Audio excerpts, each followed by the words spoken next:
আজকে আমরা কোরআনের আলোতে ইয়াজুজ এবং মাজুজ সম্পর্কে জানার চেষ্টা করব। আসলে ইয়াজুজ মাজুজ কারা? কোথা থেকে আসলো? এবং আবার কোথায় চলে গেল? এখন বর্তমানে তারা কোথায় আছে? বর্তমান সময়ে এই বিষয়টা নিয়ে অনেকেই আলোচনা করে, অনেকেই জানার চেষ্টা করে, কৌতূহল অনেক। তো আজকে আমি বর্তমান সময়ের প্রেক্ষাপটের যে বিষয়গুলো, ভৌগোলিক বিষয়গুলো যেগুলো উঠে এসেছে এবং কোরআন এবং হাদিসের যে বর্ণিত অধ্যায়গুলো থেকে যেগুলো উঠে এসেছে, সবকিছু মিলিয়ে আপনাদের সামনে উপস্থাপন করার চেষ্টা করব। সত্য মিথ্যা বিবেচনা করার দায়িত্ব আপনাদের। কারণ এখানে অনেক কথা উল্লেখ থাকবে যেগুলো বর্তমান ভৌগোলিক বিষয়গুলোর উপরে উল্লেখ করে এবং বিবেচনা করে বলা হবে, সেগুলো বুঝে নেওয়ার দায়িত্ব আপনাদের নিজেদের। সূরা কাহাফের ৯৩ নম্বর আয়াত থেকে ১০৫ নম্বর আয়াত পর্যন্ত ইয়াজুজ মাজুজ সম্পর্কে অনেক কিছু আমরা পেয়ে যাব ওখান থেকে। অবশেষে যখন সে ২ পর্বতের মধ্যবর্তী স্থানে পৌঁছালো, তখন সেখানে সে এমন এক জাতিকে পেল যারা তার কথা তেমন একটা বুঝতে পারছিল না। তারা বলল, হে জুলকারনাইন, নিশ্চয়ই ইয়াজুজ ও মাজুজ জমিনে অশান্তি সৃষ্টি করেছে। তাই আমরা কি আপনাকে এজন্য কিছু খরচ দেব, যে আপনি আমাদের ও তাদের মধ্যে একটা প্রাচীর নির্মাণ করে দিবেন? সে বলল, আমার রব আমাকে যে সামর্থ্য দিয়েছেন সেটাই উত্তম। সুতরাং তোমরা আমাকে শ্রম দিয়ে সাহায্য করো। আমি তোমাদের ও তাদের মাঝখানে একটি সুদীর্ঘ প্রাচীর নির্মাণ করে দেব। তোমরা আমাকে লোহার পাত এনে দাও।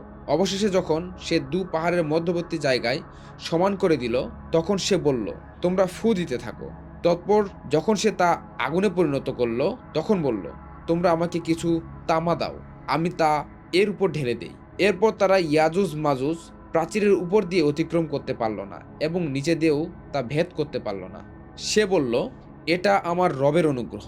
তৎপর যখন আমার রবের ওয়াদাকৃত সময় আসবে, তখন তিনি তা মাটির সাথে মিশিয়ে দেবেন।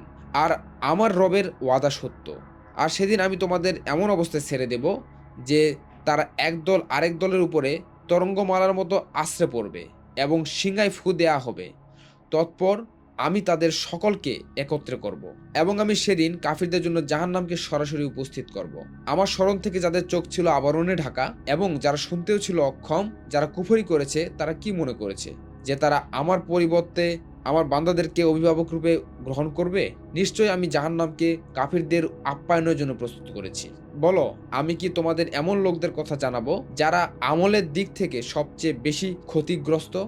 দুনিয়ার জীবনে যাদের চেষ্টা ব্যর্থ হয়ে গেছে অথচ তারা মনে করেছে যে তারা ভালোই কাজ করেছে, তারাই সেসব লোক যারা তাদের রবের আয়াতসমূহ এবং তার সাথে সাক্ষাৎকে অস্বীকার করেছে।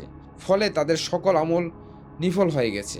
সুতরাং আমি তাদের জন্য কিয়ামতের দিন কোনো ওজনের অবস্থা করব না।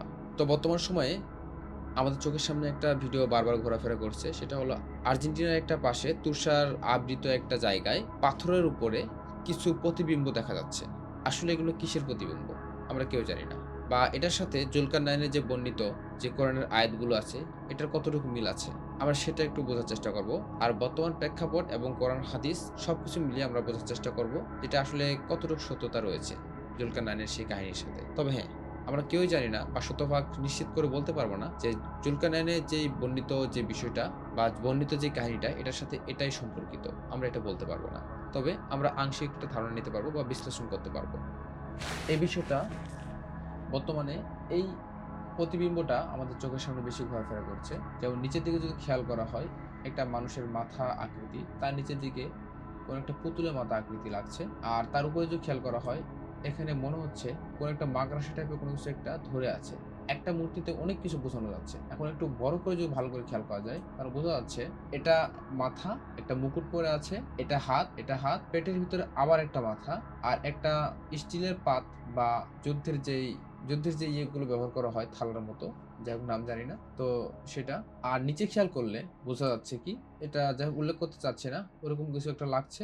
আবার তার নিচে একটু ওটা সহকারে খেয়াল করলে মনে হচ্ছে একটা ছোট বাচ্চা বসে আছে, তার মাথায় মুকুট পরিয়ে ধরে রেখেছে। তার উপরে যদি খেয়াল করা হয়, দেখা যাচ্ছে এই মাথার উপর মুকুট পড়েছে, সেটা আবার আরেকটা মাথার আকৃতি। তার উপরে যদি খেয়াল করা হয়, একদম সাক্ষাৎ একটা শয়তানের প্রতিবিম্ব দেওয়া আছে, যেটা বিশেষ করে যুক্তরাজ্যের থেকে শুরু করে আরো অন্যান্য যে দেশগুলো আছে, ওখানে এই আকৃতির যে মাথাটা দেখা যাচ্ছে, দুই শিংওয়ালা বিশিষ্ট একটা জন্তুর মাথার মতো, এটা পূজা করা হয়, যেটাকে বলে শয়তানের পূজা। তো বাংলাতে বলে শয়তানের পুজো। আমি যদি এটা লিখে সার্চ দেই, এখানে একটা শয়তানের প্রতিবিম্ব চলে এসেছে। এটা তাদের দেবতা। এখানে যদি আরো আমি গভীরে যাই, এখানে আরো বিস্তারিত বলা আছে। তো আপনাদের কি মনে পড়ে যে পৃথিবীতে একটা মালহামা নেমে আসবে? মানে একটা মহাযুদ্ধ। এই পৃথিবীতে কিন্তু জুলকারনাইনের যেই বন্দী করে রাখা যে ইয়াজুজ মাজুজ তারা কিন্তু মুক্ত হয়ে যাবে। তো ওই সময়টাতে কিন্তু তারা অনেক তাণ্ডব চালাবে পৃথিবীতে। তাদের সংখ্যা হবে অনেক অধিক। খুব ভালো করে দেখলে বোঝা যায় বর্তমানে যে প্রেক্ষাপট আমাদের চলমান রয়েছে, এই প্রেক্ষাপটে প্রতিটা দেশের ভিতরে যুদ্ধ চলমান। সেখান থেকে বাংলাদেশও কিন্তু একটা যুদ্ধের সীমারেখার শেষ প্রান্তে দাঁড়িয়ে রয়েছে। আমাদের মুসলিমদের ভিতরে হাজার রকম দল এবং মত এবং ভেদের পার্থক্য তৈরি হয়েছে। আমরা মুসলিম, তারপরেও আমরা নিজেদের ভিতরে দল এবং মতভেদ তৈরি করে নিজেদের ভিতরে মারামারি করছি, কাটাকাটি করছি। তো কিয়ামতের আগে কিন্তু মুসলিমদের ভিতরে ইসলামিক কোনো দল না, মুসলিমদের ভিতরে ৭৩টা দল হবে, তার মধ্যে ৭২টাই জাহান্নামে যাবে। এখন আসি, এই পৃথিবীতে আমাদের উদ্দেশ্য কি? আল্লাহ তাআলা আমাদের কেন পাঠিয়েছেন? যদি এক কথায় উত্তর দেই, আল্লাহ তাআলার ইবাদত করার জন্য এবং ইসলাম প্রতিষ্ঠার লক্ষ্যে আমরা এই পৃথিবীতে এসেছি। কিন্তু সেখানে যদি আমরা নিজেদের স্বার্থ নিয়ে মারামারি করি, নিজেদের দল এবং মত নিয়ে যদি নিজেদের ধর্মের ভিতরে বিভেদ তৈরি করি, পার্থক্য তৈরি করি, তাহলে সেই কিয়ামতের ওই দিন আর বেশি দিন বাকি নেই। কারণ দিনে দিনে যেভাবে কিয়ামতের আলামতগুলো প্রকাশ পাচ্ছে, এগুলো কিন্তু খুব ছোটখাটো বিষয় নয়। একটা জিনিস খুব ভালো করে খেয়াল করবেন, কিয়ামতের আগে দিয়ে রমজান মাসগুলো খুব দ্রুত আসবে, আবার খুব দ্রুতই চলে যাবে। এই তো আমাদের রমজান শুরু হলো, বলুন তো আজকে তো কয়টা রোজা যাচ্ছে? কত দ্রুত সময়গুলো পার হয়ে গিয়েছে, একবার চিন্তাও করতে পারছেন না। এই পৃথিবীতে প্রত্যেকটা মুসলিমের উচিত যারা ইসলাম প্রতিষ্ঠার লক্ষ্যে যারা কাজ করে তাদেরকে সহযোগিতা করা। এই পৃথিবীতে আমরা এসেছি, আমাদের উদ্দেশ্য কি? প্রতিটা মানুষের জীবনে একটা করে টার্গেট থাকে, সে টার্গেটটা কি? এই পৃথিবীতে আমাদের একটাই উদ্দেশ্য, আল্লাহর ইবাদত করা এবং ইসলাম প্রতিষ্ঠার লক্ষ্যে কাজ করা। আপনি আপনার জায়গা থেকে দল, মত নির্বিশেষে আপনারও উচিত ইসলামকে নিজের ভিতরে ধারণ করা এবং ইসলাম প্রতিষ্ঠার লক্ষ্যে নিজের জায়গা থেকে কাজ করা। তো আমরা শতভাগ নিশ্চিত হয়ে বলতে পারবো না যে আসলে ওই প্রাচীরটাই ইয়াজুজ মাজুজের সেই বন্ধ করে রাখা প্রাচীর বা তাদেরকে বন্দী করে রাখা হয়েছে। তবে আমরা একটা আনুমানিক একটা আংশিক ধারণা পেতে পারলাম যেটা হতেও পারে। কারণ বর্তমানে যেভাবে কিয়ামতের আলামতগুলো প্রকাশ পাচ্ছে, এতে করে বোঝা যাচ্ছে কিয়ামত বেশি দূরে নেই। আমাদের সন্নিকটেই কিয়ামত উপস্থিত হয়ে আছে। তো আপনি আপনার জায়গা থেকে এবং আমি আমার জায়গা থেকে যে যার জায়গা থেকে উচিত ইসলামকে নিজের ভিতরে ধারণ করা এবং ইসলামিক শরিয়া অনুযায়ী নিজের জীবনকে পরিচালনা করা এবং আল্লাহর দ্বীনের পথে ইবাদত করা।